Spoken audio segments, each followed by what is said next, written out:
When deception slides into a partnership, it rarely arrives with fireworks. It arrives in rhythms, in careful timing, in behaviors that look ordinary until you watch long enough. The woman who hides something becomes practiced at normalcy. She learns to keep the surface calm while the interior shifts. To protect yourself, you must learn to read the shape of secrecy without becoming someone you will later regret. The first pattern is the polished routine, affection that feels scheduled rather than spontaneous. Meals are planned, apologies arrive on cue, and moments of closeness happen at appointed times. It soothes suspicion because it looks like repair, but repair born of a calendar is not the same as repair born of reconnection. If warmth arrives like an appointment, ask whether intimacy is being managed or actually returned. The second pattern is the defensive pivot. When questions are raised, she turns the focus back on you. "What are you implying?"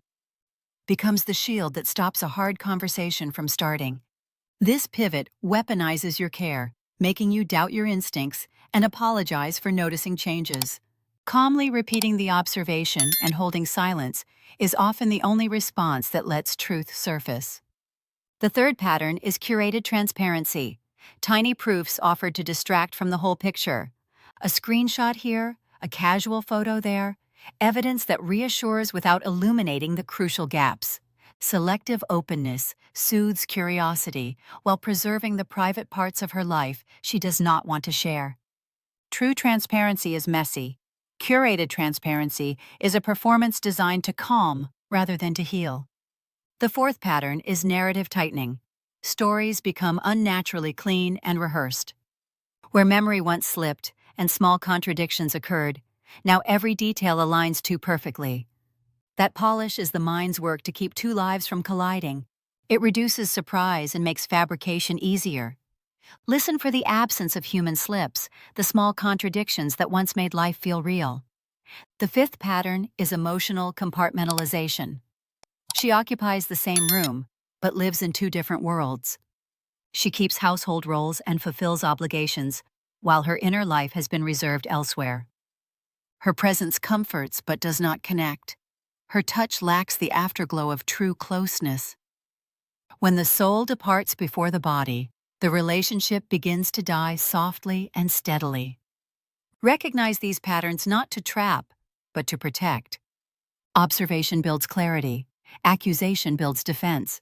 When you notice a pattern, hold it calmly. The power of your response is in steadiness, not spectacle.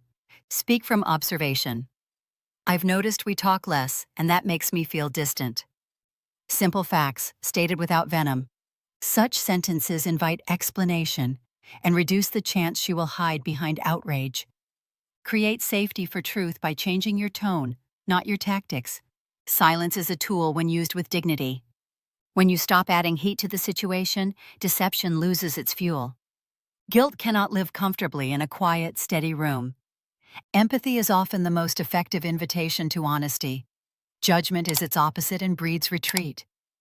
Ask open questions that let her choose the shape of her answer without feeling threatened. Protect yourself practically, calmly, and lawfully. Preserve finances, secure important documents, and know your legal options. Do this quietly, not out of paranoia, but out of prudence, so you can act from clarity rather than panic. Never cross ethical or legal lines in an attempt to expose someone. Covert surveillance destroys trust and can harm you. If proof is needed for legal reasons, consult a lawyer to ensure your steps are lawful and proportionate. Set boundaries that are specific and reasonable rather than punitive. Boundaries invite repair by creating structure. Ask for simple transparency that you can live with. Shared schedules for social weekends or agreed check-ins at night. Propose a short timeline to review whether patterns are changing. Accountability is a test, not a trap. If she refuses reasonable boundaries, the refusal itself becomes information about the relationship's willingness to heal. Get professional help before tension becomes habit. A counselor holds the conversation in a neutral, structured way. Counseling is not a sign of defeat. It is a way to allow truth to be heard without the emotional charge that prevents honesty. If she refuses counseling but accepts nothing else, understand that refusal is itself a response you can evaluate. The decision to engage or not engage with help shows whether she plans to repair or to protect a separate life. Tend to your own health and routines. Sleep, exercise, work, and friendships will keep you grounded.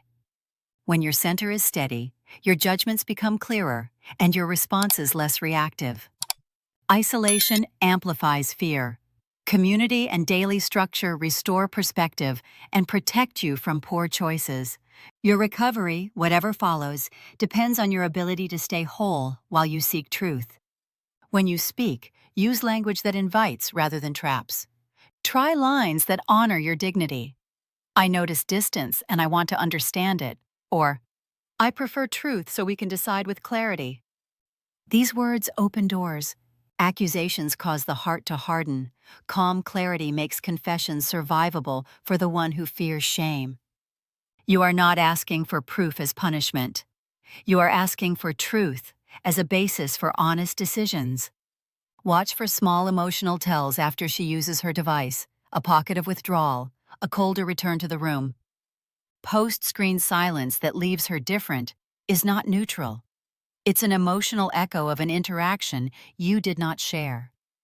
Patterns of selective presence, here physically, absent emotionally, will tell you more than a single late message ever could. Let these observations guide your conversation rather than your suspicion guide your actions. Remember the difference between curiosity and control. Curiosity seeks understanding. Control seeks proof to punish. If you choose control, you will likely escalate the secrecy because people protect privacy when threatened. If you choose curiosity steady as a lighthouse, she will either come forward or her patterns will make their intentions clear. Either outcome gives you truth to act upon. The method determines what kind of person you become in the process. If the relationship is worth saving and she chooses honesty, then honesty must be followed by consistent repair. Repair is not theatrical sweetness, it is disciplined change, transparent schedules, counseling attendance, and repeated accountability. Healing requires time and incremental proof. Words are not enough. Actions must match them over weeks and months. Trust is rebuilt through predictability and availability, not promises alone. If the relationship cannot be repaired, leave with dignity. Walking away from secrecy protects your integrity. Do so after you secure your practical needs and after you have tried reasonable invitations to truth. Leaving from a position of calm strength is better than staying in a reactionary attempt to force confession. A life reclaimed is not failure.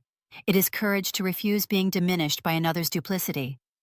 Do not mistake anger for power. Rage hands your peace to the situation. Calm authority keeps the moral ground. Power is the ability to remain steady while truth works itself out. It is the strength to choose dignity over humiliation. In the presence of calm, dishonesty becomes heavy and hard to carry. In chaos, it finds cover. Your steadiness is a pressure that does not break but clarifies. Keep records of the patterns you observe. Dates, changes in response times, shifts in routine, kept neutrally for your own clarity. Use them not as ammunition but as a clear map for discussion. Evidence of change you can name without personal attack. Naming a pattern is not the same as accusing a person of betrayal. It is saying, "This is what I observe. How do you explain it?" The answer reveals where the relationship is headed. If she confesses, do not rush to punish. Decide whether repair is possible and what repair looks like for you. Some wounds can be healed with time, humility, and a willingness to change on both sides. Others cannot. Your choice should be grounded in whether trust can be rebuilt through sustained, measurable actions, not just apologies. Forgiveness is an option, not an obligation. If evidence confirms betrayal and you choose to separate, do so with legal counsel and with the support of friends and professionals. Separation executed with care protects your finances, your responsibilities, and your emotional future. Rushing or lashing out leaves long shadows. A considered exit preserves options and honors the life you once shared. You can grieve and regain your life without becoming someone you do not respect. Above all, remember this: people hide for reasons, not because you deserved less. The choice to deceive is theirs. Your choice is how you meet that reality.